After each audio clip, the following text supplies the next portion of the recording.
Hey everyone, Steve Schmid here again. Today what I want to talk about is the different lever arm options that we offer here at Simple Pump. So obviously a longer lever is going to give you more leverage, so the weight that you're going to feel on the end of that handle is less. The shorter the handle, obviously it's going to be heavier, but you're going to have less range of motion that you have to go through. We at Simple Pump offer two types of handles. One is our standard handle. The other is what we call our HD, our heavy duty handle. The standard handle will have bronze impregnated bushings at all pivot points, and that's what actually will wear over time, and that can be pressed out and a new bushing can be put in. The HD handle is intended for a lot more use, a lot more often use. And what that has is actual ball bearings at every pivot point. Those ball bearings can also wear out, so they can also be replaced with new ball bearings without having to replace the handle. So those are our two different handle types. Both of those handle types come in either a 24-inch lever arm or a 36-inch lever arm.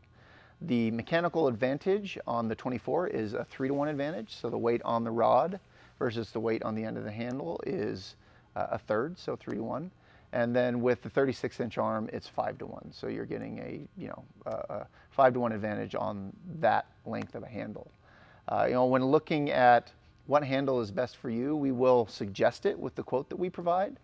But obviously, if you want less weight and don't mind having a little bit more range of motion, then you can go with that 36-inch arm. When looking at, if you really are strong and you don't want to have to push the arm as far and don't mind the extra weight, then 24 is what you'll want to go with. Just so you know, when we are quoting you, we do have a cutoff, and that cutoff is based on the different pumping cylinder that you are going to get. But typically the 24 we go from the 24 to the 36 at about 130 to 140 feet of lift. That's just a good transition point, and if you were to see our article on the amount of force or the effort that it takes to pump the handle, you can actually look at those charts, and those charts will show you a crossing point where it makes sense to go from that 24 to that 36-inch arm. Again, if you have any more questions about this in particular, just give us a call and we'll be happy to talk with you. Don't forget to subscribe, and we'll see you next time.